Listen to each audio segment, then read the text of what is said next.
তাহাজ্জুদ আর ফজরের অভ্যাস আছে যার, রহমত পূর্ণ প্রভাত হয় তার।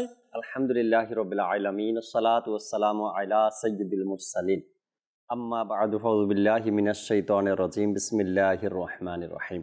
আসসালাতু ওয়াসসালামু আলাইকা ইয়া রাসূলুল্লাহ ওয়া আলা আলিকা ওয়া আসহাবিকা ইয়া হাবিবাল্লাহ। আসসালাতু ওয়াসসালামু আলাইকা ইয়া নবিয়াল্লাহ ওয়া আলা আলিকা ওয়া আসহাবিকা ইয়া নূরাল্লাহ। মাদানী চ্যানেলের দর্শক শ্রোতা, আলহামদুলিল্লাহ আবার উপস্থিত হয়েছি রহমতপূর্ণ প্রভাত এই অনুষ্ঠানে। যেখান থেকে আমাদের অনুষ্ঠান দেখছেন, দূরে কিংবা কাছে, দেশে কিংবা প্রবাসে, সকল দর্শককে জানাই আন্তরিক মোবারকবাদ। আলহামদুলিল্লাহ রহমতপূর্ণ প্রভাত অনুষ্ঠানে আমরা কোরআনে পাকের তেলাওয়াত শুনে থাকি, হামদে বারি তাআলা, নাতে রসুলে মকবুল সাল্লাল্লাহু আলাইহি সাল্লাম। এর পাশাপাশি কিছু দিনই আলোচনা, কোরআন ও হাদিস থেকে কিছু কথা, ভালো কথা আপনাদের পর্যন্ত পৌঁছানোর আমরা চেষ্টা করি। আজকে ইনশাআল্লাহ তাবারাক ওয়া তাআলা কোরআনে পাকের তেলাওয়াত শুনবো, হামদ, নাত, আরেকটি বিষয় নিয়েছে আলোচনা করার জন্য। সাথেই থাকবেন আশা রাখি। নবী রাহমাত শাফি উম্মাত সাল্লাল্লাহু তাআলা আলাইহি ওয়াসাল্লামের আলিশান ফরমান, যে ব্যক্তি জুমার দিন আমার উপর ৮০ বার দুরূদ শরীফ পাঠ করবে, আল্লাহ তাবারক ওয়া তাআলা ওই ব্যক্তির ৮০ বছরের গুনাহকে ক্ষমা করে দেবেন।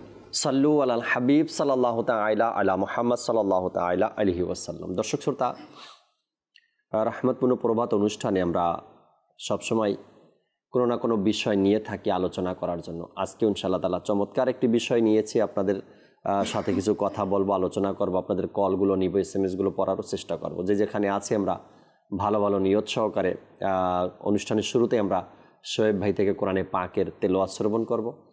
এরপরে আজকের বিষয় কি নিয়েছি তাও জানাবো, আর হামদে বারি তাআলাও শুনবেন ইনশাআল্লাহ তাআলা। জি শোয়েব ভাই, কোরআনে পাকের তেলাওয়াত শুনিয়ে দিন আমাদেরকে। أعوذ بالله من الشيطان الرجيم. بسم الله الرحمن الرحيم.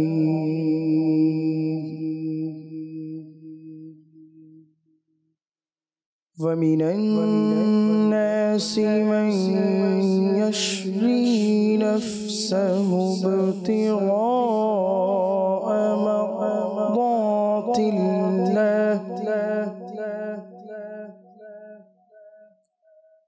والله رؤوف بالعباد. يا أيها الذين آمنوا ادخلوا في السلم كافة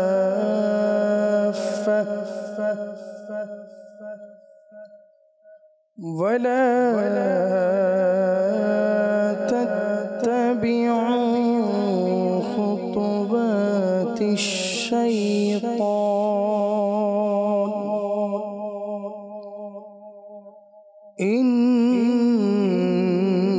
إنه لكم عدو مبين. صدق الله العظيم وصدق رسوله النبي الأمين الكريم. সুবহানাল্লাহ, সুবহানাল্লাহ। রহমতপূর্ণ প্রভাত এই অনুষ্ঠানে আল্লাহ তাবারক ওয়া তাআলার নাজিলকৃত কোরআনে পাকের তেলাওয়াত শ্রবণ করা, আমি বলবো এটাও ভাগ্যের একটি বিষয়। চাইলেই এই সকালটাকে মানুষ কাজে লাগাতে পারে না, চাইলেই এই সকালটাকে ভালো কাজে মানুষ অতিবাহিত করতে পারে না, এটা বাস্তব কথা। আর যাদেরকে আল্লাহ তাআলা এই তৌফিক দিয়েছেন কি আমরা মাদানী চ্যানেলের সাথে আছি, রহমতপূর্ণ প্রভাতে আছি, কোরআনে পাকের তেলাওয়াত শুনলাম, আল্লাহ তাআলার অনেক বড় নিয়ামত, আল্লাহ তাআলার অনেক বড় দয়া এটা যে মাদানী চ্যানেলের সাথে আমরা আছি। আল্লাহ পাক বোঝার তৌফিক দিক। দর্শক, চমৎকার একটি বিষয় নিয়ে আজ আলোচনা করার ইচ্ছা আছে, চেষ্টা আছে ইনশাআল্লাহ তাবারাক ওয়া তাআলা। সুস্থ সবল মানুষ যারা, সবাইকে আমরা বিবেকবান মনে করি, আর সবাই বিবেকবান এটা দাবিও করবে, কেউ বলবে না আমি অজ্ঞ। যে ব্যক্তি কখনো প্রাইমারিতেও যায়নি, সেও কিন্তু বলবে আমি বিজ্ঞ লোক। সে কখনো নিজেকে অজ্ঞ বলবে না, কেননা সবাই এটা জানে অজ্ঞতা হলো এক মূর্খতার পরিচয়, অজ্ঞতা হলো জ্ঞানহীন লোকের পরিচয়। এজন্য যদিও বা কোনো ব্যক্তি কখনো হয়তো মাদ্রাসার বারান্দাতেও যায়নি, আর মাদ্রাসার মধ্যে কীভাবে ক্লাসরুমগুলো হয় সেটাও কখনো দেখেনি, তারপরেও সে নিজেকে অজ্ঞ বলবে না। আরও এভাবে বলার চেষ্টা করে যে আমি একজন মুসলমান, জানি না, এমনটা নয়। অজ্ঞ ব্যক্তিরা কখনো নিজেকে অজ্ঞ বলে পরিচয় দেয় না। আর যখন কোনো জ্ঞানহীন ব্যক্তি সমাজ বা দেশ বা ইসলাম অথবা মসজিদ অথবা মাদ্রাসা, সে যেটাই পরিচালনা করতে যাক না কেন, বা নিজের ঘর, কখনোই সেখানে সে সাকসেস হতে পারবে না, সফলতার মুখ কখনো দেখবে না। আজকের বিষয় নিয়েছি দর্শক শ্রোতা, অজ্ঞতা। কোরআনে পাকের মধ্যে আল্লাহ তাবারক ওয়া তাআলা এই অজ্ঞতার ব্যাপারে চমৎকার কিছু আয়াতে কারিমে ইরশাদ করছেন। নবী করিম সাল্লাল্লাহু তাআলা আলাইহি ওয়াসাল্লামের হাদিসে মোবারকা যখন আমরা দেখি, তো হাদিসে মোবারকার মধ্যেও হুজুর সাল্লাল্লাহু আলাইহি সাল্লাম অজ্ঞতার ব্যাপারে কিছু দিক নির্দেশনা দিয়েছেন। আবার দুনিয়াবি ক্ষেত্রেও যদি আমরা দেখি, দুনিয়াবি ক্ষেত্রে তো এখানেও আমরা দেখব অজ্ঞতার কি বিপদ রয়েছে, অজ্ঞতার যে এক দুঃখজনক বিষয়, বা এর কারণে অনেক দুর্ঘটনা, এর কারণে অনেক প্রবলেম, অসুবিধা, ঝামেলা, এটা দুনিয়াতেও আমরা দেখি। আজকে ইনশাআল্লাহ তাবারক ওয়া তাআলা এই অজ্ঞতা নিয়ে আলোচনা করার, কথা বলার আমরা চেষ্টা করব ইনশাআল্লাহ তাবারক ওয়া তাআলা। আশা রাখি দর্শক আমাদের সাথেই থাকবেন। চলুন আমরা একটি হামদে বারি তাআলা শ্রবণ করি, এরপর আজকের যে বিষয় নিয়ে রফিক ভাই থেকে আমরা কিছু আলোচনা শুনবেন ইনশাআল্লাহ তাআলা। জি সোহেব ভাই, একটি হামদে বারি তাআলা শুনুন। সাল্লাল্লাহু আলাইকা ইয়া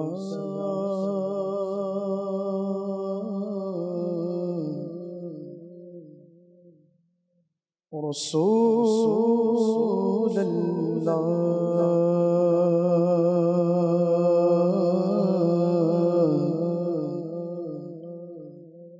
ওয়া সাল্লাম আলাইকা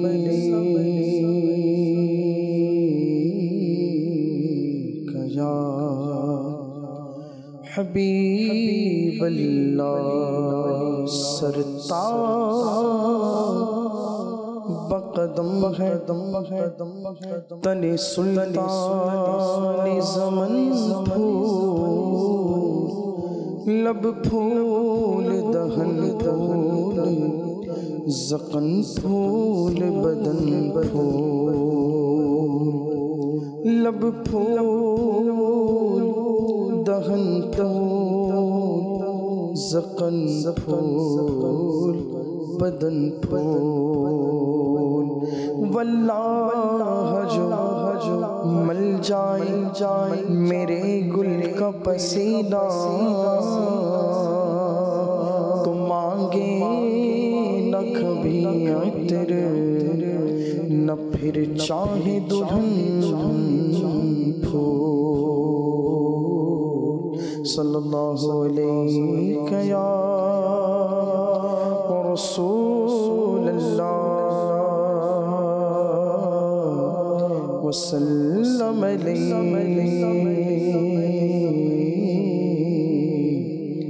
या हबीबल्लाह।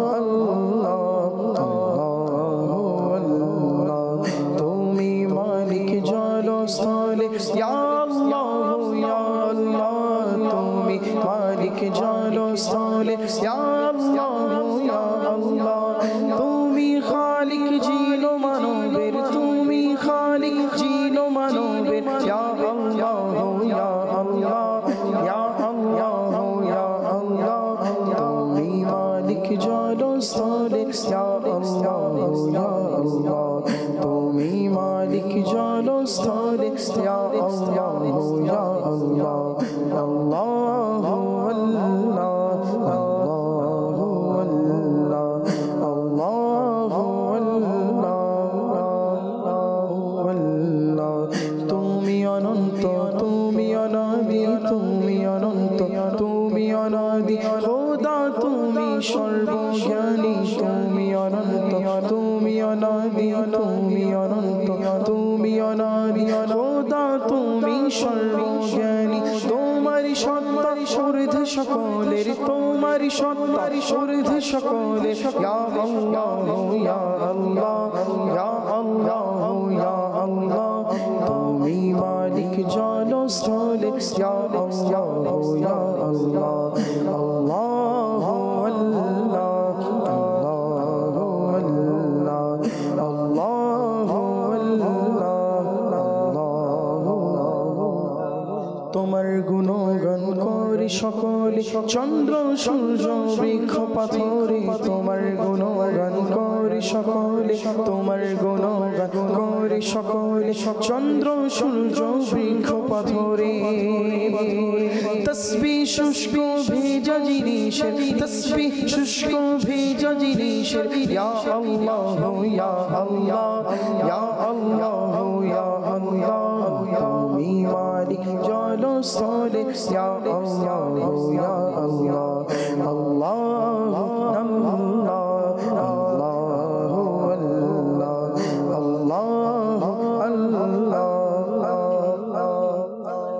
পানির অভাব যখন হবে রিমঝিম রিমঝিম বৃষ্টি বর্ষে পানির অভাব যখন হবে পানির অভাব যখন হবে রিমঝিম রিমঝিম বৃষ্টি বর্ষে সবার প্রতি দৃষ্টি রহমতের সবার প্রতি দৃষ্টি রহমতের ইয়া আল্লাহ ইয়া আল্লাহ ইয়া আল্লাহ ইয়া আল্লাহ তুমি মালিক জলস্থলে ইয়া আল্লাহ ইয়া আল্লাহ আল্লাহু আল্লাহ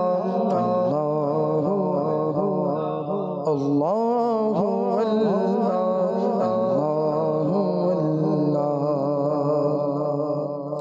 রাতের প্রহর যখন কেটে যায় পাখিরা এই জিকির শোনায় আল্লাহ আল্লাহ আল্লাহ আল্লাহ আল্লাহ আল্লাহ আল্লাহ রাতের প্রহর যখন কেটে যায় রাতের প্রহর যখন কেটে যায় পাখিরা এই জিকির শোনায় জিকির পবন আর প্রভাতের জিকির পবন আর প্রভাতের ইয়া আল্লাহ ইয়া আল্লাহ ইয়া আল্লাহ ইয়া আল্লাহ তুমি মালিক জলস্থলে ইয়া আল্লাহ ইয়া আল্লাহ আল্লাহ আল্লাহ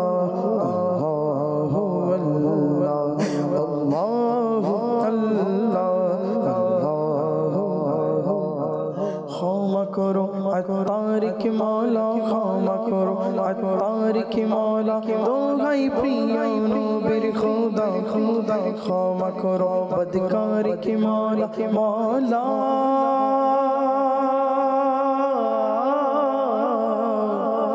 মাওলা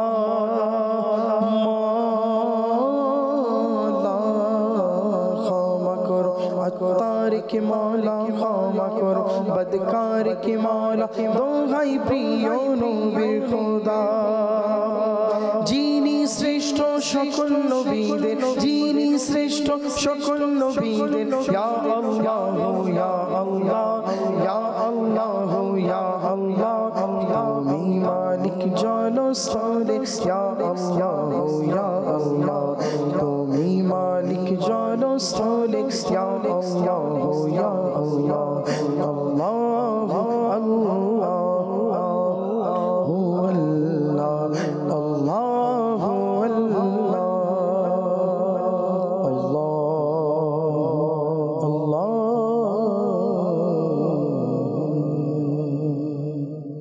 সুবহানাল্লাহ সুবহানাল্লাহ। আল্লাহ তাবারক ওয়া তাআলার প্রশংসা হামদে বারি তাআলা আমরা শুনছিলাম। আল্লাহ পাক আমাদেরকে আল্লাহ তাবারক ওয়া তাআলার এভাবে প্রশংসা করার মতো সেই তৌফিক আল্লাহ আমাদেরকে দান করুক। বিষয় আজকে অজ্ঞতা। আর আল্লাহ পাক কোরআনে পাকের মধ্যে বিভিন্ন জায়গাতে এই অজ্ঞতার ব্যাপারে আল্লাহ পাক ইরশাদ করেছেন যেন মানুষ অজ্ঞতা থেকে বের হয়ে আসে, যেন ইলমে দ্বীন অর্জন করতে পারে, মানুষ যেন আল্লাহ পাক এবং দ্বীন ইসলামের সঠিক জ্ঞান যেন অর্জন করতে পারে। আল্লাহ তাবারক ওয়া তাআলা সূরা আনামের 140 নম্বর আয়াতের মধ্যে আল্লাহ পাক ইরশাদ করেন, বাস্তবে কি এসব লোকেরা ধ্বংস হয়ে গিয়েছে যারা তাদের সন্তানদেরকে সত্য জ্ঞানের অভাবে কেবলমাত্র অজ্ঞতাবশত হত্যা করেছে। আল্লাহ পাক এখানে জ্ঞানহীনতা, মূর্খতা বা অজ্ঞতা এই যে বিষয়গুলো কোরআনে পাকের মধ্যে এসেছে, যখন আমরা কোরআনকে সঠিকভাবে পড়ার চেষ্টা করব, সঠিকভাবে তর্জমা পড়ব, তখন দেখব আল্লাহ তাবারক ওয়া তাআলা জ্ঞানী ব্যক্তি এবং অজ্ঞ ব্যক্তির মধ্যে কিভাবে ফয়সালা করেছেন এবং কি ইরশাদ করেছেন। আল্লাহ পাক আমাদেরকে কোরআন মোতাবেক জীবন গড়ে তোলার, সেভাবে পরিচালনা করার তৌফিক দিক। রফিক ভাই আমাদের সাথে আছেন। আজকের যে বিষয় আমরা নিয়েছি অজ্ঞতা নিয়ে কিছু আলোচনা, কিছু কথা আমরা রফিক ভাই থেকে শুনবো। এরপর ইনশাআল্লাহ তাআলা নাতে রসুলের মুখগুলো আপনাদেরকে শোনাবো ইনশাআল্লাহ তাআলা। রফিক ভাই কেমন আছেন? মাশাআল্লাহ। আজকের যে আলহামদুলিল্লাহ, আজকের বিষয় ভাই চমৎকার একটি বিষয়, অজ্ঞতা। আলোচনার জন্য যদি কিছু শোনাতেন দর্শককে শুরুতে।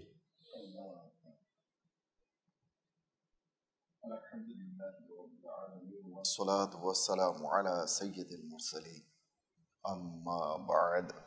অজ্ঞতা যে রয়েছে এটা কিন্তু জ্ঞানের বিপরীতে এসেছে শব্দটা। অর্থাৎ যেমন জ্ঞানী, জ্ঞানী শব্দের বিপরীতে এসছে মূর্খ, ঠিক তেমন আপনার জ্ঞানের বিপরীতে এসেছে অজ্ঞতা। অজ্ঞতা, এই অজ্ঞতা যে কত বড় একটা অভিশাপ, কত বড় একটা মানুষের জন্য কত বড় একটা দুর্ভাগ্যের বিষয়, এটা জ্ঞান অর্জন করলে বোঝা যায়, জি, না করলে কিন্তু এটা বোঝা যাবে না। যেমন যে ব্যক্তি কোনোদিন আলোর মুখ দেখেনি, যেমন আছে না অন্ধকার কুঠিরে সে পড়ে আছে, বন্ধ করে তাকে রাখা হয়েছে। এখন যে ব্যক্তি কোনোদিন সূর্যের আলো দেখেনি, তাকে বন্ধ করে রাখা হয়েছে, এটা জাস্ট একটা বোঝানোর জন্য। তাহলে সে কি করে বুঝবে যে সূর্যের আলোর মর্ম কি রয়েছে, আলো কি জিনিস? শুরুতেই খুব চমকপ্রদ একটি ঘটনা দিয়ে শুরু করব। তা হচ্ছে এই যে একবার এক বিজ্ঞ লোক, এক জ্ঞানী লোক এক অজ্ঞ ব্যক্তির ঘরে তাশরিফ নিয়ে গেলেন। তাকে দাওয়াত করা হলো। অজ্ঞ বলতে অজ্ঞ, কিছুই জানে না, ভালো মন্দ কি জিনিস, মানে আছে না একটা মানুষের কথায় বলা হয়ে থাকে যে মূর্খের নানান দোষ। তো সেই জ্ঞানী ব্যক্তি সেই ঘরে প্রবেশ করে দেখলেন যে ঘর পুরো চাকচিক্য, এমনভাবে ডেকোরেট করা রয়েছে, কালীন বিছানো রয়েছে, তারপর দেয়ালে কারুকার্য করা, রং করা, পলিশ করা, সম্পূর্ণ ফার্নিচার দিয়ে ভরা, এত সুন্দর পরিপাটি করে ঘরটা সাজানো হয়েছে। তো তা দেখে সেই জ্ঞানী ব্যক্তি মানে ভাবতে রইলেন। অতঃপর কিছুক্ষণ পর ওই অজ্ঞ ব্যক্তির দিকে মুখ করে থুতু নিক্ষেপ করলেন। আচ্ছা, তো থুতু নিক্ষেপ করা বলতে এখানে আমরা যেমন অনেক সময় আছে না যে দেখবেন কিছু কিছু ব্যক্তির একটা সূচিবাই থাকে, থু থু করে, মানে কিছু নেই মুখে, থু নিক্ষেপ করলো। তো সেই অজ্ঞ ব্যক্তি বলতে লাগলো যে হুজুর, আপনি তো আমাকে এভাবে অপমান না করলেও পারতেন। তো সেই জ্ঞানী ব্যক্তি বললেন যে তোমার ঘরটা এতই পরিপাটি, এতই সুন্দর, এমনভাবে তুমি এই ঘরটাকে সাজিয়ে রেখেছো যে আমি কোথাও থুতু নিক্ষেপ করার উপযুক্ত স্থান আমি দেখলাম না, একমাত্র তোমাকে ছাড়া কোথাও কোনো থুতু ফেলার উপযুক্ত স্থান আমি পাচ্ছি না, দেখলাম না, একমাত্র তোমাকে ছাড়া। এই জন্যই আমি তোমার প্রতি নিক্ষেপ করেছি। আর আমার এই থুতু নিক্ষেপ করার পিছনে রয়েছে হিকমত, রয়েছে প্রজ্ঞা। আমি কেন নিক্ষেপ করেছি তুমি সেটা আমাকে জিজ্ঞেস তো করো, আমি কেন নিক্ষেপ করলাম। তো সেই মূর্খ ব্যক্তি বিজ্ঞ ব্যক্তির কর্মকাণ্ড কথাবার্তায় শিক্ষা নিল এবং বুঝতে পারলো যে মূর্খতা, নিরক্ষতা, ঘরের রং এবং কারুকার্য যা দ্বারাই সেই ঘরকে সজ্জিত করা হোক না কেন, নিজের অজ্ঞতাকে দূর করা যায় না, কখনো নিজের মূর্খতাকে ঢেকে রাখা যায়। আমি আমার ঘরের আপনার কোনো একটা কিছু ত্রুটি আমি ঢেকে তো রাখতে পারবো, যেমন মনে করেন একটা স্টোর রুম কিংবা কিচেন রুম কিংবা টয়লেট। অনেক ঘরে দেখবেন যে ড্রয়িং রুম রয়েছে, পাশেই ওয়াশরুম রয়েছে।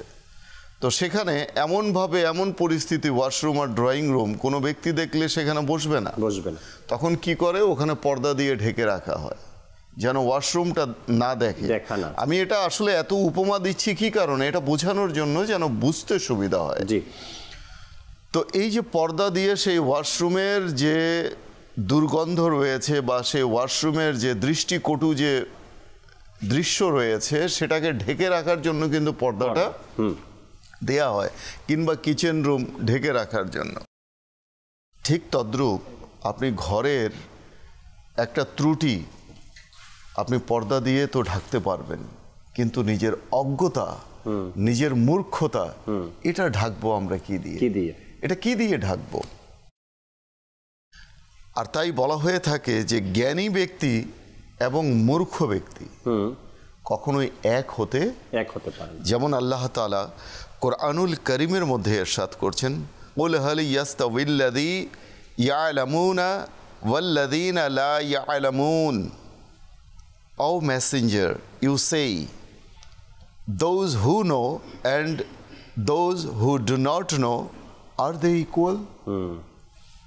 বলা হয়েছে যে হে নবী, আপনি বলুন, যারা জ্ঞানী এবং যারা জ্ঞানী নয় তারা কি সমান হতে পারে? কখনোই সমান হতে পারে না। কেন? জ্ঞানী ব্যক্তির মর্যাদাই আলাদা, তাদের মাকামই আলাদা, তাদের কথার মধ্যে হিকমত থাকে, প্রজ্ঞা থাকে। কোনো এক ব্যক্তি বলেছেন, জ্ঞানী গুণীজন বলেন যে মূর্খ ব্যক্তি অর্থাৎ অজ্ঞ ব্যক্তি আর জ্ঞানী ব্যক্তির মধ্যে মূল একটা পার্থক্য আছে। সেই পার্থক্যটা কি? জ্ঞানী ব্যক্তি বলার আগে ভাবে আর মূর্খ ব্যক্তি বলার পরে ভাবে। যখন সে বলে ফেলে কোনো কথা, তখন সে ভাবে, হায় আল্লাহ, কেন বললাম, আমি কি বললাম আর কেন বললাম, কেনই বা বললাম আর কি বললাম। আর জ্ঞানী ব্যক্তি পরিণতি আগেই চিন্তা করে নেয়, বলার আগে, যে আমাকে কোথায় কখন কি বলতে হবে আর কি বলতে হবে না। স্থান কাল পাত্র ভেদে কথা বলা, স্থান কাল পাত্র ভেবে মুখ খোলা, যে কখন খুলবো কখন বন্ধ করব, কখন বলবো কখন বলবো না। একটি ঘটনা মনে পড়ে গেল যে এক বিজ্ঞ আলিম, জনৈক আলিম মাসআলা মাসাইল বয়ান করছেন। তো তিনি মাসআলা মাসাইল বয়ান করছেন, তো সামনে অসংখ্য শ্রোতা বসে। তো তখন তিনি মাসআলা বয়ান করছিলেন সাহারি ও ইফতারের। তো তিনি বর্ণনা করছিলেন যে কখন সাহারি করতে হবে, কখন ইফতার করতে হবে। আচ্ছা, আজকে তো আধুনিকতার যুগ, ডিজিটাল যুগ, আমরা সময় দেখে উঠি, সময় দেখে করি, কিন্তু যখন ঘড়ি ছিল না, তখন মানুষ কি দেখে করত? সূর্যের আলো দেখে করত, রাতের আধার দেখে করত, সূর্যোদয় দেখে করত, সূর্য অস্ত দেখে করত। তো সেই মাহফিলের মধ্যে, মজলিসের মধ্যে এক ব্যক্তি সব সময় ফ্রন্ট লাইনে বসে থাকতো, একদম ফ্রন্ট লাইনে, সামনে চুপচাপ জ্ঞানীর মতো বয়ান শুনতেন। নীরবতা, কেননা বলা হয়ে থাকে নীরবতা হচ্ছে জ্ঞানীর ভূষণ, জ্ঞানীর পোশাক, জ্ঞানীর জন্য সৌন্দর্যতা, আর মূর্খের জন্য হচ্ছে নিরাপত্তা। মূর্খ ব্যক্তি যতক্ষণ চুপ থাকে এটা তার জন্য নিরাপদ, আর জ্ঞানী ব্যক্তির জন্য বলা হয়ে থাকে যে ভূষণ, পোশাক, সৌন্দর্যতা, চুপ থাকা। তো সেই ব্যক্তিকে সেদিন তিনি জিজ্ঞেস করলেন যে সবাই তো প্রশ্ন করে, তুমি তো কখনো প্রশ্ন করলে না, তোমার কি কিছু জানতে ইচ্ছে করে না? কারণ বলা হয়ে থাকে যে আস-সাওয়ালু মিফতাহুল ইলম, প্রশ্ন হচ্ছে জ্ঞানের চাবি।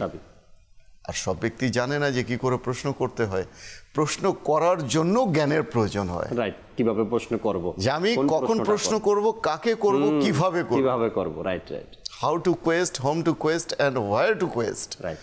তো কাজেই সেই ব্যক্তি, that was the first time for him, প্রথম তার মুখ খুলল আল্লাহ, এতদিন পর।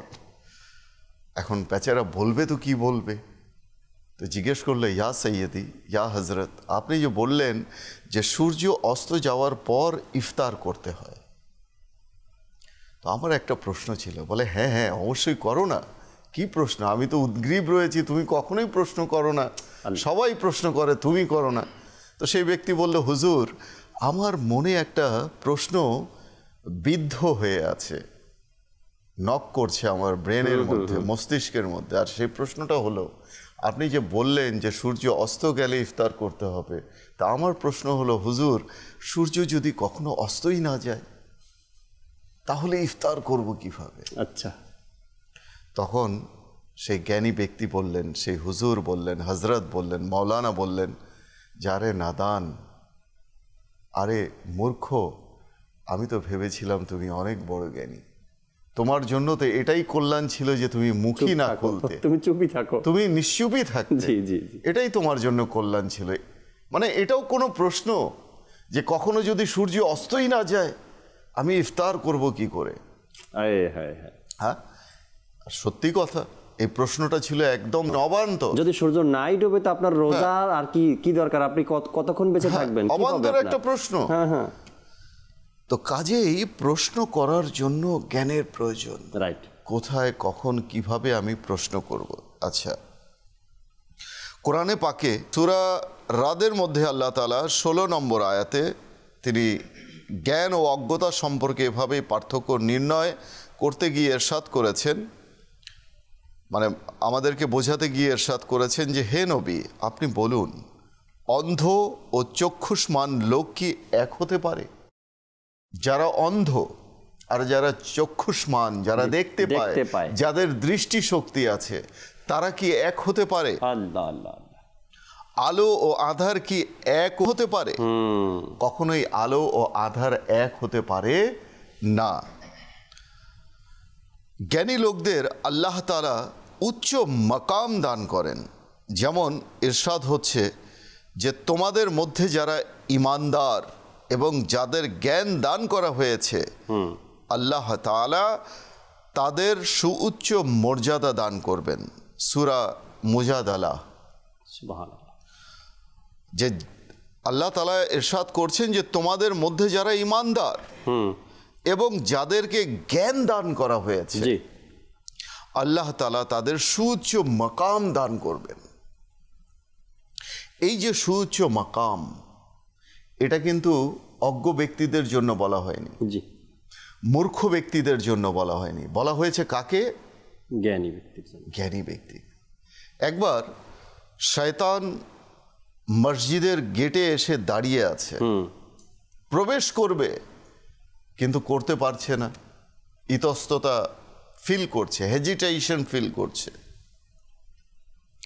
তেমত অবস্থায় এক আল্লাহওয়ালা ব্যক্তি আসলেন, যার হৃদয় উন্মুক্ত ছিল কাশফের মাধ্যমে, আল্লাহু আকবার, বুঝতে পারতেন, চিনতে পারতেন। তো সেই আল্লাহওয়ালা ব্যক্তি চিনতে পারলেন যে শয়তান। বলছে, তুমি এখানে মসজিদে, তোমার এখানে কি কাজ? কি তোমার, কেন আসছো? তোমার এখানে কি কাজ? তুমি? বলে, আমি দাঁড়িয়ে আছি ওই আবিদ ব্যক্তিকে আসওয়াসা দেওয়ার জন্য, আল্লাহ আল্লাহ আল্লাহ, কুমন্ত্রণা দেওয়ার জন্য, ধোকা দেওয়ার জন্য যে নামাজ পড়ছে। বলছে আচ্ছা তো দিচ্ছ না কেন? তোমার তো কাজই হচ্ছে ধোকা দেওয়া, কুমন্ত্রণা দেয়া। তো তুমি যাচ্ছ না কেন? কোন জিনিসটা তোমাকে রুখে রেখেছে, দাঁড় করিয়ে রেখেছে? শয়তান বলল যে আমি এখানে দাঁড়িয়ে আছি এই জন্যে যে ওই মূর্খ আবিদের পাশে আলিমে দিন শুয়ে আছে, শায়িত আছে। তো বলে আলিমে দিন শুয়ে আছে তো তাতে কি? তো সে বলছে, শয়তান বলছে যে আমি ভয়ে আছি। কিসে আছি? ভয়ে আছি, সংশয়ে আছি, আশঙ্কায় আছি যে ওই জ্ঞানী ব্যক্তি জেগে না যায় আর ওই মূর্খ আবিদের ভুল সংশোধন না করে দেয়। কারণ সে যে নামাজ পড়ছে তার তো ইলম নেই, মানে কি বলবো, মাসআলা মাসাইল ছাড়াই সে নামাজ পড়ছে। যে নামাজের মধ্যে কোথায় ফরজ আছে, কোথায় ওয়াজিব আছে, কোথায় কি আছে সে জানে না। আর যে ব্যক্তি জানে না যে নামাজে ফরজ কয়টা, নামাজে ওয়াজিব কয়টা, নামাজে সুন্নাত কয়টা, নামাজে মুস্তাহাব কয়টা, কি কি, কত প্রকার কি কি, তো তার দ্বারা যদি ওয়াজিবও ছুটে যায় সে কি করে জানবে? সাজদা সাহু করতে হবে নামাজকে বাঁচাতে হলে। আর নামাজে যদি ফরজ তর্ক হয়ে যায় তাহলে নামাজই ফাউত হয়ে যাবে, নামাজ শেষ, আবার তাকে নামাজ রিপিট করতে হবে। এখন তো সে জানেই না যে নামাজে কোথায় কোথায় ফরজ আছে। অজ্ঞতা, মূর্খতা। তো কাজে এই জন্য বলা হয় যে মূর্খের ইবাদতের চেয়ে আলিমের নিদ্রা উত্তম। আল্লাহ আল্লাহ আল্লাহ আল্লাহ, সুবহানাল্লাহ সুবহানাল্লাহ। এই জন্য জ্ঞান অর্জন করার কোনো বয়স নেই, এটাও তো হাদিসে পাকের মধ্যে এসেছে যে কি দোলনা থেকে নিয়ে কবর পর্যন্ত ইলম অর্জন করো, যেখানেই থাকো, জি তুমি ইলমে দ্বীন অর্জন করো। আর এই অজ্ঞতাকে দূর করো, আর এই অজ্ঞতাকে ঘর থেকে, সমাজ থেকে, দেশ থেকে এই অজ্ঞতাকে দূর করতে হবে। কিছু আয়াতে কারিমার তর্জমা শুনবো আমরা ইনশাআল্লাহ তাআলা। আগে একটি নাতে রাসূল মকবুল সাল্লাল্লাহু আলাইহি সাল্লাম শুনি আমরা শোয়েব ভাই থেকে, চমৎকার কিছু কথাও শুনলাম আমরা, একটি কালাম শুনি, এরপরে আল্লাহ চাই আপনাদের কল এবং কিছু আয়াতে কারিমার তর্জমা আপনাদের সামনে তুলে ধরার চেষ্টা করবো ইনশাআল্লাহ তাআলা। জি শোয়েব ভাই। ইয়া মুস্তাফা মদিনা আশার দালুতি, ইয়া মুস্তাফা মদিনা আশার দালুতি, দেখবো এসে মদিনায়, দেখবো এসে মদিনায় অপূর্ব সে দৃশ্য বলি, দেখবো এসে মদিনায় অপূর্ব দৃশ্য বলি, ইয়া মুস্তাফা মদিনায়, মদিনা আবার দেখা রমজানে মোরে একবার,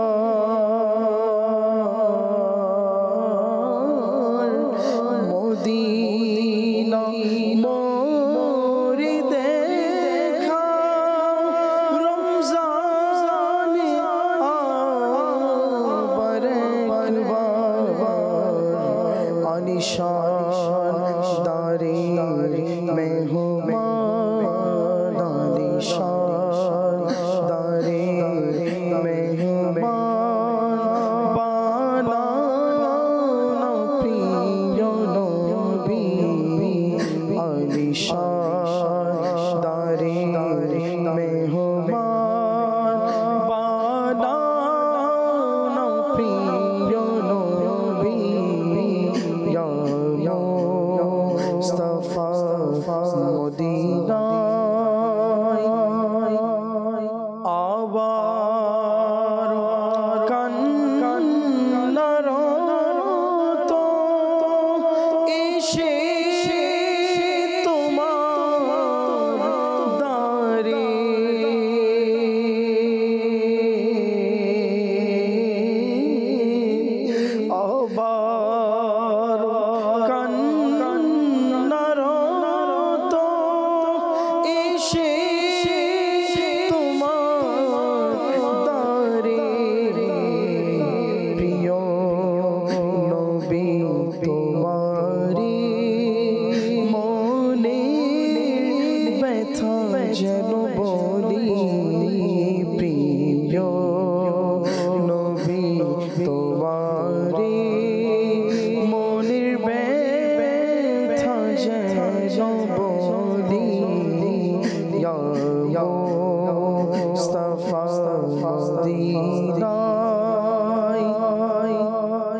যেন আবার রোজার অপূর্ব দৃশ্য দেখি,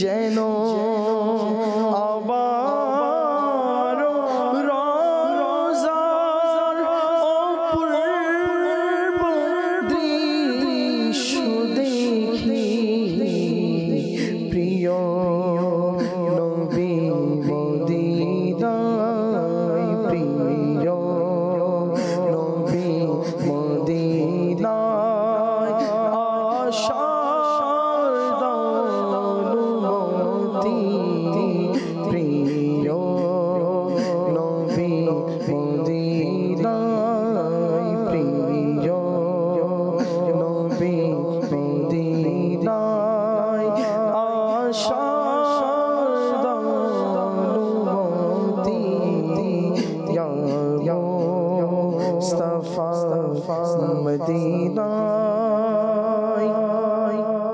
ইয়া মুস্তাফা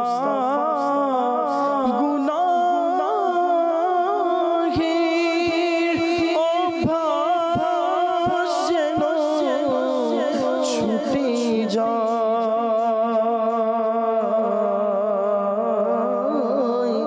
ইয়া মুস্তাফা গুনাহের অভ্যাস যেন ছুটে যায়, সুন্নতের আমলধারী বানাও না প্রিয় নবী, সুন্নতের আমলধারী বানাও না প্রিয় নবী, ইয়া মুস্তাফা মদিনায়, মন থেকে আমার হিংসা বিদ্বেষ যেন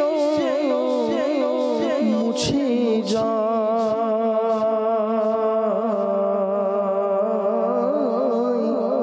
মন থেকে আমার হিংসা বিদ্বেষ যেন মুছে যায়, বানাহে খোদা তুমি মোরে নূর বিনয়, বানাহে খোদা তুমি মোরে নূর বিনয়, ইয়া মুস্তাফা মদিনায়, দুনিয়ার ধনীদের কাছে চাই না কিছু, এই গরিব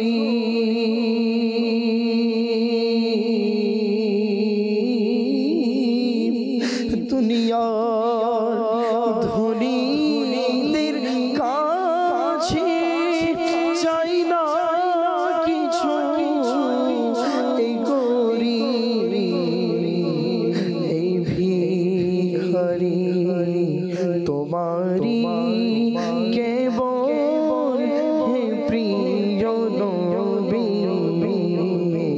ভিখারি তোমারি কেবল হে প্রিয় নবী, ইয়া মুস্তাফা মদিনায়, আমল নামা ওজনে ব্যস্ত সবাই মিজানে,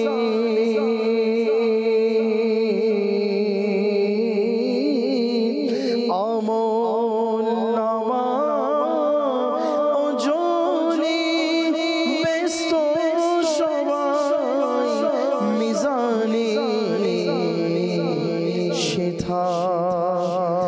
লাজে তারে রেখো তুমি হে নবী শেষা লাজে তারে রেখো তুমি হে নবী ইয়া মুস্তাফা মদিনা ইয়া মুস্তাফা মদিনায় আশার অনুমতি ইয়া মুস্তাফা মদিনা। আল্লাহু আকবার। মদিনায় আসার অনুমতি জানি না কার কখন হয়ে যায় আর কে কখন অনুমতি পেয়ে যায়।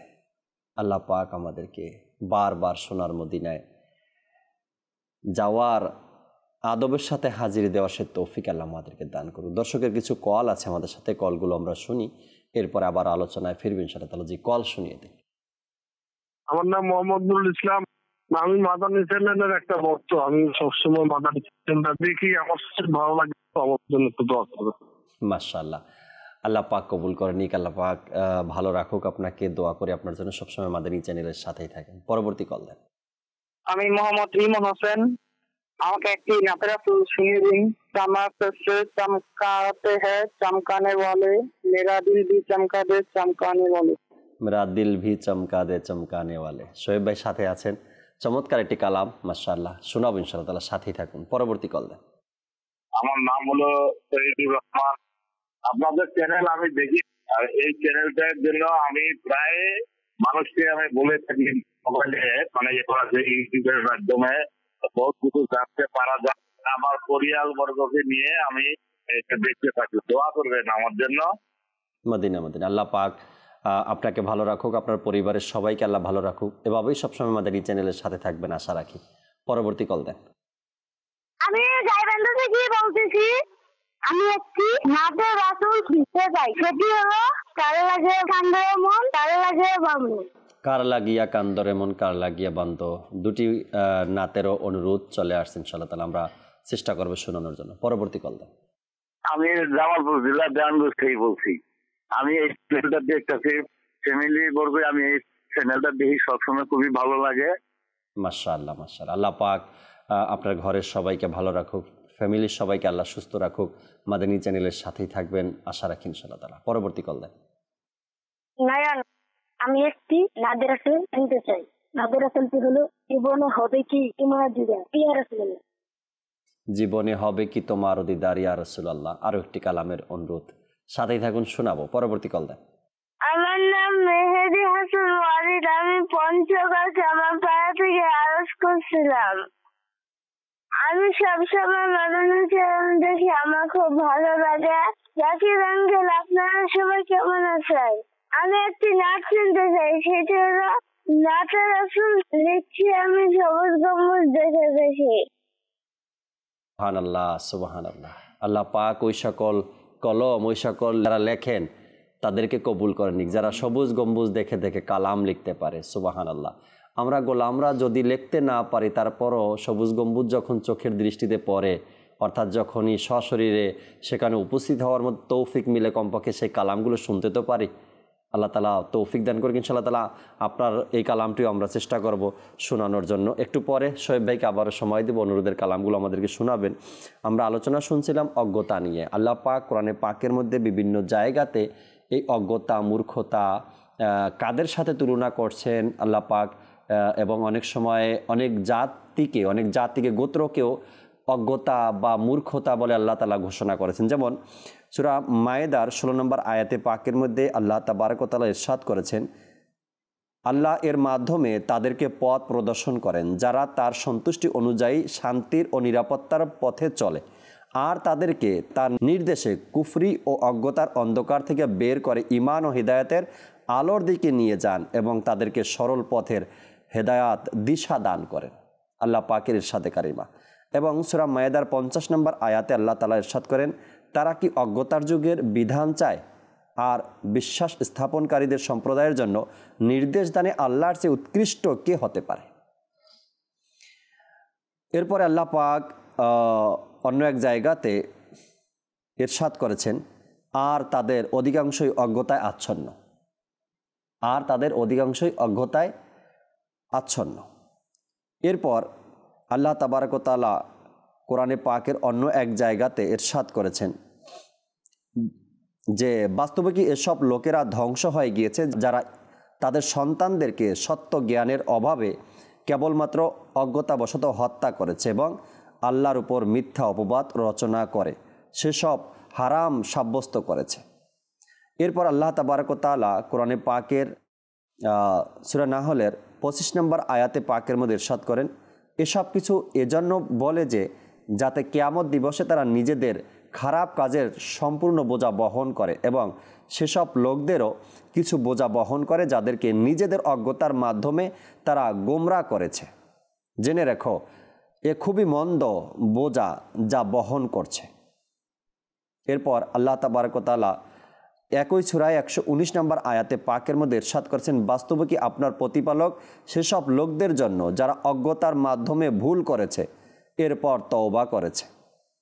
সূরা হজ আয়াত নম্বর 8 মধ্যে আল্লাহ ইরশাদ করেন, আর মানুষের মাঝে কেউ কেউ এমনও রয়েছে যারা আল্লাহর সত্তা গুণাবলী ও ক্ষমতার ব্যাপারে ঝগড়া করে অজ্ঞতাবশত।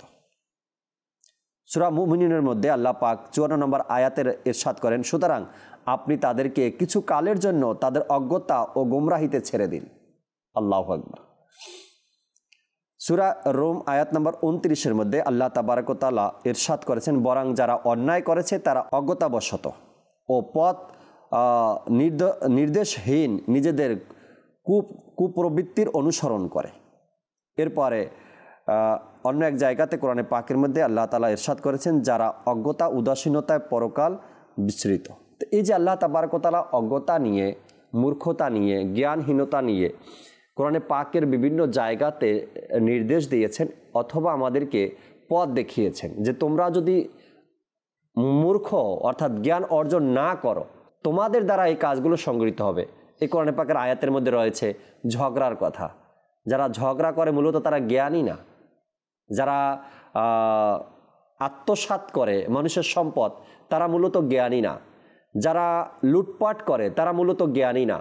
যারা গাদ্দারি করে তারা মূলত জ্ঞানী না। যারা ঈমান আকীদাকে বিক্রি করে তারা মূলত জ্ঞানী না। এ সকল লোকেদের মধ্যেই প্রত্যেক ব্যক্তি হলো অজ্ঞ অর্থাৎ মূর্খ, জ্ঞানহীন। এই প্রত্যেক ব্যক্তি, আমি যাদের কথা বললাম এছাড়া আরও অনেকে আছে যারা মানুষকে কষ্ট দেয়, তারা কখনো জ্ঞানী হতে পারে না। যারা নিজের ইবাদতকে সঠিক সময় ইবাদত করে না, আমলগুলো করে না, তারা কেউই জ্ঞানী হতে পারে না। তো এই জ্ঞান না থাকার কারণে যে আমাদের দ্বারা ভুলগুলো হবে, আমরা যে পাপের কাজগুলো করব, আমরা যে গুনাহের কাজগুলো করব, কাল কিয়ামতের ময়দানে আমাদেরকে এই অজ্ঞতাবশত উঠানো হবে আর আমরা সেখানে আমাদের জবাব দিতে হবে। এই পুরা কথাগুলো কিন্তু কোরআনে পাকের মধ্যে আর হাদিসে মোবারকার মধ্যে রয়েছে। যদি আমরা আমাদের অজ্ঞতা দূর করতে চাই তবে আমাদেরকে ইলমে দ্বীন অর্জন করতে হবে। রফিক ভাই থেকে আরও কিছু কথা শুনি, এরপর ইনশাআল্লাহ তাআলা অনুরোধের কালামগুলো আমরা শুনবো। জি রফিক ভাই। চলছিল বয়ান অজ্ঞতা সম্পর্কে। জি জি। হাদিসে মোবারকে এসেছে আল্লাহ নবী সাল্লাল্লাহু আলাইহি ওয়াসাল্লাম ইরশাদ করেছেন, তলাবুল ইলমি ফরিদাতুন আলা কুল্লি মুসলিম। প্রত্যেক বালেগ মুসলমানের উপর জ্ঞান অর্জন করা ফরজ। এখন এখানে এই জ্ঞান বলতে কি জ্ঞানকে বোঝানো হয়েছে? ম্যাথকে বোঝানো হয়েছে, ইলেকট্রিক ম্যাথকে বোঝানো হয়েছে, বায়োলজিকে বোঝানো হয়েছে, কেমিস্ট্রিকে বোঝানো হয়েছে, পলিটিক্যাল সায়েন্সকে বোঝানো হয়েছে, কাকে বোঝানো হয়েছে?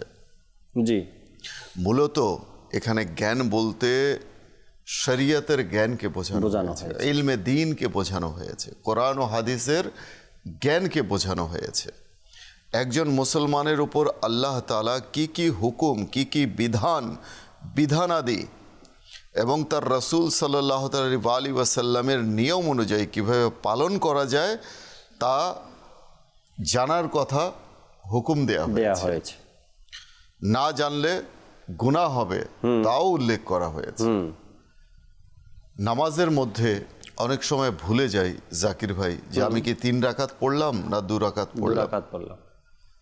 অনেক সময় বান্দা 1 রাকাত পড়েই আত্তাহিয়াতের মধ্যে বসে যায়, তার ধারণা যে আমি 2 রাকাত পড়ে নিয়েছি। এখন তার করণীয় কি? সে তো জানে না। সে কি উঠে দাঁড়াবে, নাকি সে সিজদা সাহু করবে, নাকি সে নামাজি ভঙ্গ করবে, কি করবে? আচ্ছা, অনেক সময় দেখা যায় যে বান্দা 4 রাকাতের জায়গায় 3 রাকাতেই আত্তাহিয়াত পড়ে সালামও ফিরিয়ে নেয়, দরুদ পড়ে সালাম ফিরিয়ে। নামাজ হচ্ছে 4 রাকাত, সে 3 রাকাতেই ফিরিয়ে নিল, তার ধারণা আমার 4 রাকাত হয়ে গেছে। আচ্ছা, এমন ব্যক্তিকে যদি জিজ্ঞেস করা হয়, আরে আল্লাহ মাফ করব, কিচ্ছু হয় না, কোনো সমস্যা নেই, আল্লাহ মাফ করব।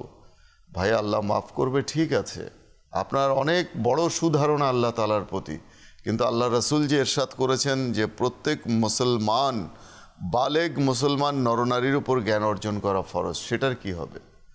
আপনাকে যে আল্লাহ তাআলা বিবেক দান করেছেন সেটার কি হবে? কাল কিয়ামতের দিনে আপনাকে যে জিজ্ঞেস করা হবে, জি, সেটার কি হবে? প্রশ্ন তো করা হবে না, না কি সেখানেও বলবেন যে আল্লাহ আমি তো জানতাম না, আমি তো উদাসীনতার মধ্যে ছিলাম, আমাকে তো কেউ বলেনি। দেখুন, যে পৃথিবীতে আসার আগে মানুষের কাছ থেকে তার রবুবিয়ত অর্থাৎ প্রতিপালক হিসাবে তার অদ্বিতীয় হওয়ার যে স্বীকারোক্তি, এটা গ্রহণ করে নিয়েছিলেন।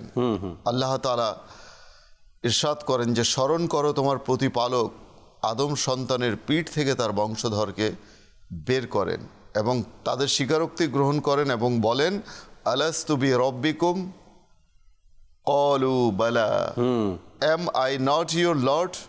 They all said yes. যে আমি কি তোমাদের প্রতিপালক নই? তারা সকলেই বলল হ্যাঁ, অবশ্যই আমরা সাক্ষী রইলাম। আর এটা এই জন্যে যে তোমরা যেন কিয়ামতের দিন বলতে না পারো আমরা তো এই বিষয়ে উদাসীন ছিলাম। স্বীকারোক্তি ওখানে দিয়ে এসেছে, এটা যেন বলা না যায় যে আমরা তো, আমাদের কাছে কেউ আসেনি, আমাদেরকে কেউ বলেনি, আর আমরা উদাসীন ছিলাম, আমরা জানতে পারি। তো এই কথা বলে পার পাওয়া যাবে না যে আল্লাহ ক্ষমা করবেন। ঠিক আছে, আল্লাহ তাআলার ক্ষমার প্রতি আমাদের ভরসা থাকতে হবে, কিন্তু সেটা কখন, কোথায়, কিভাবে, আমি একজন মানুষকে গাড়ি চালাচ্ছি, আমি 2 জন মানুষকে মেরে ফেললাম অ্যাক্সিডেন্ট করে, একজনের গাড়ি একদম ভেঙে চুরে চুরমার করে দিলাম। এখন আমি পালাবার পথ খুঁজে পেলাম না, কারণ চারিদিক থেকে পাবলিক আমাকে ঘিরে নিয়েছে, নাহলে পালাতে পারলে তো পালিয়েই যেতাম। কে দাঁড়ায় সেখানে? রাইট। আচ্ছা, দাঁড়াবে কারা? যাদের বিবেক জাগ্রত। আমি মেরে ফেলেছি, এখন আমার যা খুশি হোক, আমাকে মেরে ফেলেন, ফাঁসি দেন, আমার এখানে আমার কোনো ইচ্ছা ছিল না, আমি অজ্ঞাত বশত আমি করে ফেলেছি, আনউইলিংলি। এখন আপনারা যা ফয়সালা করুন, আমাকে মেরে ফেলেন, ফাঁসি দেন, এটা হচ্ছে বিবেক। আর যে বিবেককে ঘুম পাড়িয়ে নিজের কাজ করবে, সে তো বলবে বাবা পালাও তাড়াতাড়ি এখান থেকে। এখানে ঘুম পাড়ানো বিবেকটা কখনো কখনো জাগ্রত হয়, কিন্তু ওই বিবেককে দাফন করা হয়, ঠিক আছে না? তো এখন কেউ কাউকে মেরে ফেললো, মেরে ফেলার পরে কি সে বলতে পারবে যে ভাই আমাকে মাফ করে দেন, ভুল হয়ে গেছে, আমাকে ছেড়ে দেন? কোনো অবকাশ আছে? কোনো অবকাশ। তো কাল কিয়ামতের দিনেও কোনো অবকাশ থাকবে না। কারণ এখানে আল্লাহ তাআলা অবকাশ দিয়েছেন ইলমে দ্বীন অর্জন করার, গুনাহ থেকে বাঁচার। কোনো ব্যক্তি যদি নামাজের মধ্যে, দেখুন এই যে যারা বলে না কিয়াস মানি না, কোরআন হাদিস মানি, ইজমা কিয়াস কি? ইমামের কি দরকার? মুজতাহিদের কি দরকার? আবার যুক্তি দিয়ে বলা হয় যে হযরত নবী করিম সাল্লাল্লাহু আলাইহি ওয়াসাল্লামের পর থেকে নিয়ে ইমামে আজমের মাঝখানে 100 বছরের তফাৎ ছিল, 100 বছরের। কারণ ইমামে আজম কি ছিলেন? তাবেঈ ছিলেন, আল্লাহর নবীর দিদার পাননি, মানে সান্নিধ্য পাননি, সাহচর্য পাননি, সাহাবায়ে কেরামের পেয়েছেন। তো যারা সাহাবায়ে কেরামের সাহচর্য পেয়ে থাকে তাদেরকে বলা হয়ে থাকে তাবেঈ। ঠিক আছে, জি। তো এখন বলা হচ্ছে যে এই 100 বছর আল্লাহ নবী সাল্লাল্লাহু আলাইহি ওয়াসাল্লাম থেকে ইমামে আজম পর্যন্ত 100 বছর। তো এই 100 বছরের লোকরা কোন ইমামকে ফলো করেছিল, কোন মাযহাবকে ফলো করেছিল? What a funny question year, try to understand. একজন মানুষের যদি বিবেক থাকে সে কি এটা বলতে পারে? আচ্ছা, সমুদ্রের পাশে যারা থাকে তাদের কি পানির কখনো অভাব হয়? 100 বছরের লোকদের কাছে তো সেই যারা ইমাম জাইনুল আবেদিন ছিলেন, ইমাম বাকির ছিলেন, ইমাম হোসেন, ইমাম হাসান, এই যে যারা ছিলেন আমার নবীর ঘরের লোক ছিলেন, নবীর ঘরানার, তাদের কাছ থেকে তাদের সাহচর্যে যারা থাকবে তাদের ইমামের প্রয়োজন কেন হবে? এই যে কালের বিবর্তনে, যুগের বিবর্তনে যখন মানুষ ইলমে দ্বীন থেকে উদাসীন হতে লাগলো, যখন মানুষ মুজতাহিদ যারা ছিলেন, যারা ইমাম ছিলেন, তাদের মানে সংস্পর্শ থেকে মানুষ দূরে যেতে লাগলো, তখনই মানুষের মধ্যে কি চলে আসলো? মূর্খতা চলে আসলো, অজ্ঞতা চলে আসলো, তাদের মধ্যে জাহালিয়াত চলে আসলো।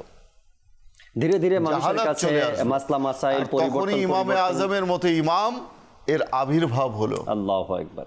আপনি দেখেন, যারা বলে যে এই ইজমা কিয়াস মানি না, কি দরকার? কোরআন হাদিস মানতে হবে। কিংবা অনেকেই বলে হাদিস মানি না, কোরআন মানি। কোরআন যেটা, কারণ হাদিসের মধ্যে জাল আছে, জয়ীফ আছে, দুর্বল আছে, তো আমি কোরআন মানি। আবার অনেকে বলে না, হাদিস মানতে হবে, কোরআন বুঝতে হলে হাদিসকে মানতে, হাদিস না মানলে কোরআন। ঠিক আছে, সেটাও একটা যুক্তিসঙ্গত বিষয়। একজন মানুষ দেখেন ইমামে আজমের কোরবান যান ইমামে আজমের ইলমে দ্বীনের প্রতি, যে তিনি মাসআলাকে কেমন করে তিনি ব্যাখ্যা দিয়েছেন এবং কেমন করে সেই বিধানকে তিনি প্রচলন করেছেন। যে কোনো এক ব্যক্তি নামাজের মধ্যে কি করবে, সে 2 রাকাত পড়ে, সে তার দাঁড়াতে হতো। ওলামায়ে কেরাম বলছেন যে 2 রাকাত পরে তার দাঁড়িয়ে যেতে হতো আত্তাহিয়াত পড়ে। সে কি করলো? দরুদ পড়ে নিল। তারপরে তার মনে হলো আমি তো 2 রাকাত পড়ে নিয়েছি, এখন আমাকে দাঁড়াতে হবে। এখন সে দাঁড়িয়ে বাকি 2 রাকাত পড়ল। এখন কি তার নামাজ শুদ্ধ হলো? কি করতে হবে তাকে? ওলামায়ে কেরাম বলেন, এমনিতে তো মনে করেন আপনার 2 রাকাত নামাজ এরপর আপনার দাঁড়িয়ে যাওয়া বা কোনো ওয়াজিব যদি ছুটে যায় সাজদা সাহু করতে হয়, কিন্তু সে দরুদ পড়ে নিল। এখন কি হবে? এখন ইমামে আজম এর ফয়সালা দিচ্ছেন যে তাকে আত্তাহিয়াতের পর 4র্থ রাকাত যখন সম্পন্ন করবে, আত্তাহিয়াতের পর তো সালাম ফিরিয়ে সাজদা সাহু করার কথা ছিল, কিন্তু তাকে দরুদ ইব্রাহিমও পড়তে হবে। কেন পড়তে হবে? এটা ওয়াজিব হয়ে গেল। তখন এই দরুদ পড়াটা তখন কি হয়ে গেল? ওয়াজিব হয়ে গেল। এই কারণে ওয়াজিব হলো যে সে ওই প্রথম 2 রাকাতে যে দরুদ পড়ে নিয়েছিল আত্তাহিয়াতের পর, অজ্ঞতা বশত কিংবা উদাসীনতার কারণে, তার কারণে, কারণ সে নবীর উপর দরুদ পাঠ করছে উদাসীন হয়ে। কথাটা বুঝতে পেরেছেন? উদাসীন হয়ে সে দরুদ পাঠ করছে। তো নবীর উপর উদাসীন হয়ে দরুদ পাঠ করার কারণে পরবর্তী 4র্থ রাকাতের পর দরুদে ইব্রাহিম পড়া তার জন্য ওয়াজিব হয়ে গেছে। আল্লাহু আকবার, আল্লাহু আকবার। তো এই মাসআলা আপনি কোথায় পড়বেন? কোরআনে পড়বেন না হাদিসে পড়বেন? এটা তো ইমাম আবু হানিফা, ইমামে আজম, তিনি এই ব্যাখ্যা দিয়েছেন। বহুত তাহকিক করে এগুলো তারা নির্ধারণ করে, ঠিক আছে, তারা বের করে। আর যখন মানুষের মধ্যে অজ্ঞতা ছড়িয়ে পড়ে, যখন মানুষের মধ্যে মূর্খতা ছড়িয়ে পড়ে, যখন মানুষ কোরআন হাদিস থেকে দূরে সরে যায়, তখন তাদেরকে মাসলা মাসাইল জানানোর জন্য এই সকল ইমামগণ, কেউ একজন বলে দিল নবী অজ্ঞ ছিল, মাযআল্লাহ, নবী নিরক্ষর ছিল। আমিও বলে দিই, আরে নাদান উদাসীন ব্যক্তি, একটু তো চিন্তা করো, তুমি কার শানে এই কথা বলছো? আল্লাহ মাফ। আরে যার অস্তিত্বকে সৃষ্টি না করলে তুমি সৃষ্টি হতে না, তোমাকে আল্লাহ তাআলা সৃষ্টি করতো না, তুমি এই কথা বলার জন্য তুমি অবশিষ্ট থাকতে না, টিকে থাকতে না। অথচ আল্লাহ তাআলা তার নবীর ব্যাপারে বলছেন যে সেই পরম করুণাময় আর রহমান আল্লামাল কোরআন, সেই পরম করুণাময় যিনি কোরআন শিক্ষা দিয়েছেন তার হাবিবকে, তার মাহবুব, সুবহানাল্লাহ, খলাকাল ইনসান আল্লামাহুল বায়ান, যিনি মানবতার প্রাণ নবী মুহাম্মদকে সৃষ্টি করেছেন এবং তাকে জ্ঞান দান করেছেন, আল্লামাহুল বায়ান। তো শিক্ষককে আল্লাহ তাআলা। শিক্ষার্থীকে নবী করিম নবী। আল্লাহ তাআলার চেয়ে বড় শিক্ষক কে হতে পারে, আর নবীর চেয়ে বড় শিক্ষার্থী কে হতে পারে? আল্লাহু আকবার। আরে এটাও তো চিন্তা করে দেখো, জ্ঞান পাপী যে নবীর যদি কোনো শিক্ষক থাকতো, সে দাবি করতো যে আমি নবী মুহাম্মাদের শিক্ষক। আল্লাহ তাআলা তো চাননি যে আমার নবীর চেয়ে সম্মান কারো বেশি হোক। সে দাবি করতো আমি নবী মুহাম্মাদের শিক্ষক। সেই দাবির জায়গাটাও আল্লাহ তাআলা বন্ধ করে দিয়েছে। আল্লামাহুল বায়ান, এর মধ্যে তাফসিরে রুহুল বায়ানে এসেছে, ইসমাইল হক্কি রহমতুল্লাহি তাআলা আলাইহি বর্ণনা করেছেন এর তাফসিরে, যে কেমন জ্ঞান দান করেছেন, কতটুকু জ্ঞান দান করেছেন। এর তাফসিরে এসেছে মা কানা ওয়া মা ইয়াকুন। মা কানা, যা হয়ে গেছে, যা হয়ে গেছে, এমনকি সেই সময়কার জ্ঞান যখন তখন এই শব্দও ছিল না, অর্থাৎ কাল ছিল না। জি জি, যখন তখন তো এটা কখন আসে? সময়ের উপর ভিত্তি করে, কালের উপর ভিত্তি করে। যখন কালই ছিল না, সময়ই ছিল না, সেই সময় কারোরও জ্ঞান আল্লাহ তাআলা নবীকে দান করেছে। ওয়া মা ইয়াকুন, এবং যা কিছু, whatever will be happened till the last day, till the last breath, last day, শেষ দিবস পর্যন্ত যা কিছু ঘটবে সেই জ্ঞানও আল্লাহ তাআলা তার নবীকে দান করেছেন। এখন কোনো মূর্খ অজ্ঞ উম্মত যদি পাল্লা বাটখারা নিয়ে বসে যে আল্লাহ তাআলা তার নবীকে কতটুকু জ্ঞান দান করেছেন, নবী কতটুকু পেয়েছেন, এটা তো আমি মনে করি যে মূর্খতা ছাড়া, অজ্ঞতা ছাড়া কোনো, কারণ আল্লাহ নবী সাল্লাল্লাহু আলাইহি ওয়াসাল্লাম তো স্পষ্ট বলেই দিয়েছেন, জি, লাম ইয়ারিফনি হাকিকাতি গায়রু রাব্বি, যে আমার হাকিকাত আমার রব তাআলা ছাড়া কেউ জানে না। তো আমার রব আমাকে কতটুকু দান করেছে, আমি কতটুকু জ্ঞান অর্জন করেছি, এই অধিকার তো উম্মতির নেই।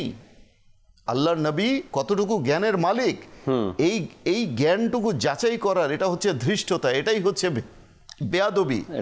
আর বেয়াদবকে আল্লাহ তাআলা পছন্দ করেন না, আর বেয়াদবির কারণেই শয়তান অভিশপ্ত হয়েছিল, মারদুদ, বেয়াদবির কারণ। অন্যথায় ইবলিসেরও তো অনেক জ্ঞান ছিল, অনেক জ্ঞান ছিল, সে মুআল্লিমুল মালাইকা ছিল, শিক্ষক ছিল ফেরেশতাদের। আর শিক্ষক কখন হয় মানুষ? যখন সে জ্ঞানী হয়। জ্ঞান না থাকলে সে শিক্ষকতা করে কি করে?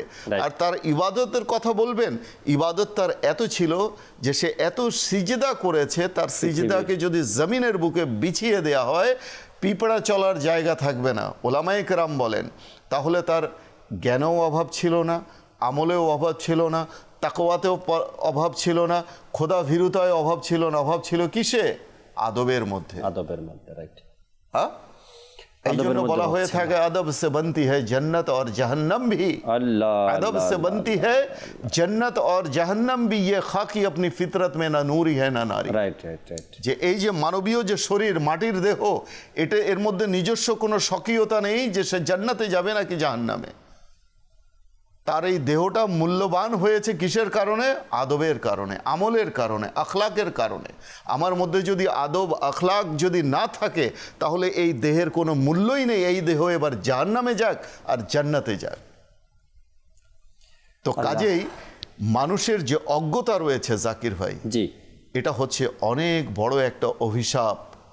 বলা হয়েছে যে প্রত্যেক ব্যক্তির বন্ধু হলো তার বিবেক আর শত্রু হলো তার অজ্ঞতা।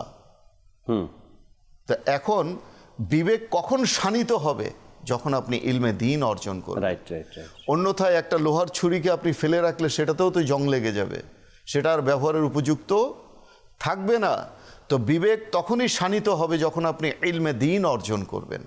আচ্ছা, যে কথাটা আমি পূর্বে বলেছি যে মানুষ দুনিয়াবী দৃষ্টিকোণ থেকে জ্ঞান অর্জন করছে, কেউ বিবিএস করছে, কেউ এমবিএ করছে, কেউ বিবিএ করছে, কেউ পিএইচডি করছে, কেউ বিভিন্ন বিষয়ের উপর থিসিস করছে। অর্থাৎ সে চাচ্ছে আমি গ্লোবাল এডুকেশনের যে একেবারে শেষ কোথায় রয়েছে সেটা আমি দেখে নেব। জ্ঞান অর্জন করতেই থাকে, ডাবল মাস্টার করে নিচ্ছে, কেউ মাস্টার্সই করতে পারে না, কেউ ডাবল মাস্টার্স করছে। জি জি। তো এখন এইসব জ্ঞান অর্জন করা কি নাজায়েজ? নিষেধ আছে? না, নিষেধ নেই, নাজায়েজ নয়। কিন্তু আপনার ফার্স্ট অ্যান্ড ফরমোস্ট যে শিক্ষাটা, যে জ্ঞানটা অর্জন করা উচিত সেটা হচ্ছে ইলমে দ্বীন, কোরআন ও হাদিসের জ্ঞান। তারপর আপনি ডক্টর হন, ইঞ্জিনিয়ার হন, আপনি প্রফেসর হন, আপনি টিচার হন, কোনো বাধা নেই, কোনো অবস্ট্রাকল নেই, কোনো সমস্যা নেই, আপনি হন, কিন্তু এটাও তো হতে হবে। একজন ডক্টর হতে গেলে তাকে আগে জানতে হবে শরিয়তের কি ফয়সালা রয়েছে। আমি যে ডক্টর হব, শরিয়ত আমাকে কি নির্দেশ দিচ্ছে, কিভাবে ডক্টর হব। কারণ তার মধ্যেও তো অনেক এমন সেক্টর আছে যেটা গুনাহের রাস্তা, গুনাহের দিকে মানুষ, সেখানে গুনাহ থেকে বাঁচার উপায় কি, কিভাবে বাঁচতে পারবে। চোখের গুনাহ, মুখের গুনাহ, কানের গুনাহ। এই চোখ, কান, মুখ আপনি কি এড়িয়ে যেতে পারবেন কিয়ামতের দিনে? এটা তো সাক্ষ্য দেবে ভাই আপনার বিরুদ্ধে। এই অঙ্গ প্রত্যঙ্গ সাক্ষ্য দেবে। সেদিন জবান খুলে যাবে হাতের, সেদিন হাত সাক্ষ্য দেবে, কান সাক্ষ্য দেবে, চোখ সাক্ষ্য দেবে। তো কাজেই আপনি সেদিন থেকে আপনি বাঁচতে পারবেন না, সেই দিবস থেকে। সেই দিবসে আপনাকে আমাকে পাকড়াও হতেই হবে। তো কাজেই আপনাকে এই জ্ঞানটুকু অর্জন করতে হবে যে আমি গুনাহ থেকে কি করে বাঁচবো। আল্লাহ পাক আমাদেরকে বোঝার তৌফিক দিক। শোয়েব ভাই, কিছু কালামের অনুরোধ ছিল, কালামের 1-2 পংক্তি করে যদি আমাদেরকে শুনিয়ে দিতেন, এরপরে অনুষ্ঠানের শেষের দিকে যাবেন ইনশাআল্লাহ তাআলা। चमक तुझसे पाते हैं सब पाने वाले, मेरा दिल भी चमका दे चमकाने वाले। बरसता नहीं देख कर अब्रे रहमत, बरसता नहीं देख कर अब्रे रहमत, बदों पर भी बरसा दे बरसाने वाले, बदों पर भी बरसा दे बरसाने। तू जिंदा है वल्लाह, तू जिंदा है वल्लाह, तू जिंदा है वल्लाह, तू जिंदा है वल्लाह। मेरे चश्मे आलम से छुप जाने वाले, मेरे चश्मे आलम से छुप जाने वाले। चमक तुझसे पाते हैं सब पाने वाले, मेरा दिल भी चमका दे चमकाने वाले।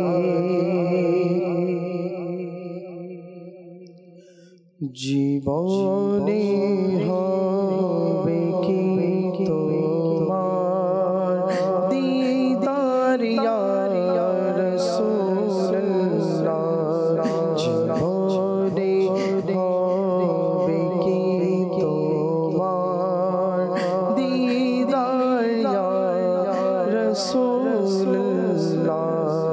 সে আশায় রয়েছি আমি, গুনাহগার ইয়া রাসূলুল্লাহ।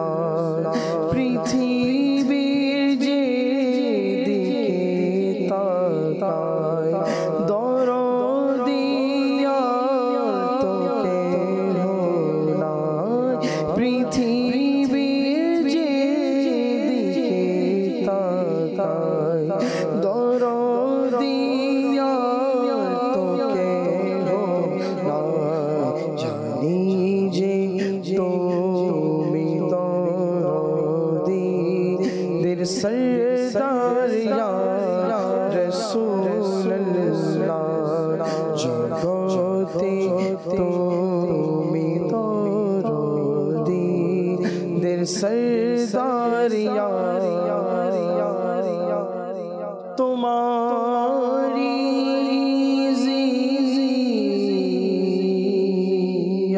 জিয়ারতে जाए या रसूल अल्लाह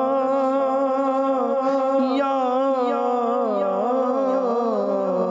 हबीब अल्लाह तुम्हारी ज़ियारते जाए हजारों हाजी मदीना ए गोरी बेरो तुम्ही हो मददगार या रसूल अल्लाह जीवने होबे की तुम्हार दीदार या रसूल अल्लाह। আল্লাহ পাক আমাদেরকে যা শুনলাম এর উপর আমল করার তৌফিক দিক। দর্শক শ্রোতা, আজকের যে বিষয় আমরা নিয়েছিলাম অজ্ঞতা, সর্বশেষ সব কথার মূল একটাই, আমাদেরকে ইলমে দ্বীন অর্জন করতে হবে। অজ্ঞতা সমাজ থেকে, ঘর থেকে, পরিবার থেকে, এলাকা থেকে, দেশ থেকে দূর করতে হবে। আর অজ্ঞতা যখন দূর হয়ে যাবে, মানুষ নিজের জ্ঞানটুকু অর্জন করবে, যতটুকু প্রয়োজন, যতটুকু না হলেই নেই। তবে আল্লাহ চাই ইনশাআল্লাহ তাবারক ওয়া তাআলা যে হিংসা, বিদ্বেষ বা যে এক অসুবিধার মধ্যে সমাজ চলমান আছে, এ থেকে বের হওয়ার একটাই মাধ্যম ইলমে দ্বীন অর্জন করা। যখন আপনি বুঝতে পারবো ঝগড়ার কুফল কি রয়েছে, জানতে পারবো, তখন মানুষ ঝগড়া থেকে বাঁচতে পারবে। আমি যদি বুঝতেই না পারি ঝগড়ার কুফল কি আছে, তখন আমি ঝগড়া থেকে বাঁচতেও পারবো না। আর এই যে ঝগড়া থেকে বাঁচতে হলে ঝগড়ার কুফলটা জানবেন, এটার নাম হলো ইলমে দ্বীন। আল্লাহ পাক আমাদেরকে বোঝার, আমল করার তৌফিক দিক। আগামী পর্বে আবারও নতুন একটি বিষয় নিয়ে উপস্থিত হওয়ার চেষ্টা করব। ততক্ষণ মাদানী চ্যানেলের সাথেই থাকুন। আসুন আমরা যে যেখানে আছি দাঁড়িয়ে সালাতু সালাম পাঠ করি।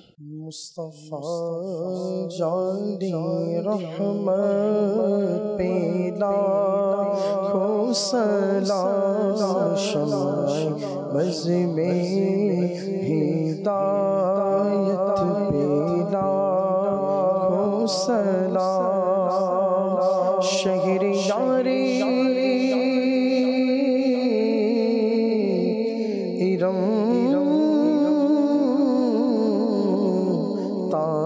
ताजदारे हरम शहरे यारे रम ताजदारे हरम नौबहारे शफाअत पेला खो सलाम अल्लाह अल्लाह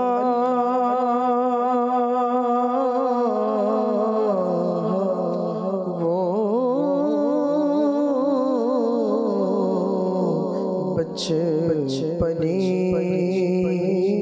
की भवन अल्लाह अल्लाह वो बचपने की भवन उस खुदा भाती सूरत पेला खो सदा जिस तरफ उठ गई दम में दम आ गया उस निगाहे इनायत पेला खो सदा पतली पतली गुले कुदसे की पतिया लबों की नज़ाकत पेला खो सला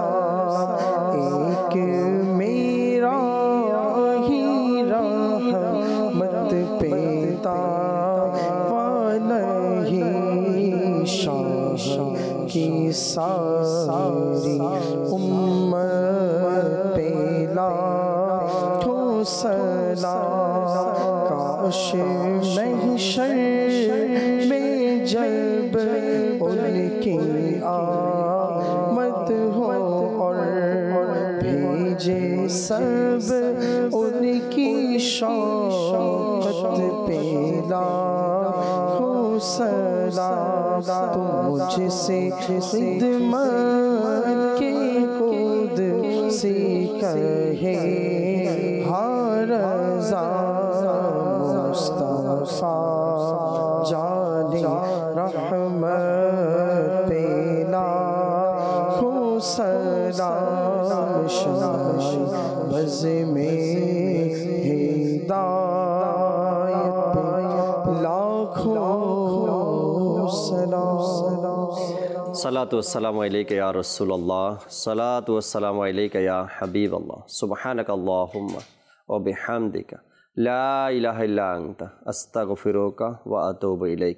सुब्हानक अल्लाहुम्मा व बिहम्दिका ला इलाहा इल्ला अंता अस्तगफिरुका व अतूबु इलैक। सुब्हानक अल्लाहुम्मा व बिहम्दिका ला इलाहा इल्ला अंता अस्तगफिरुका व अतूबु इलैक। अस्सलातु वस्सलामु अलैका या नबी अल्लाह व अला आलिका व अस्हाबिका या नूर अल्लाह। ला इलाहा इल्लल्लाहु मुहम्मदुर रासूलुल्लाह सल्लल्लाहु ताआला अलैहि। তাহাজ্জুদ আর ফজরের অভ্যাস আছে যার, রহমত পূর্ণ প্রভা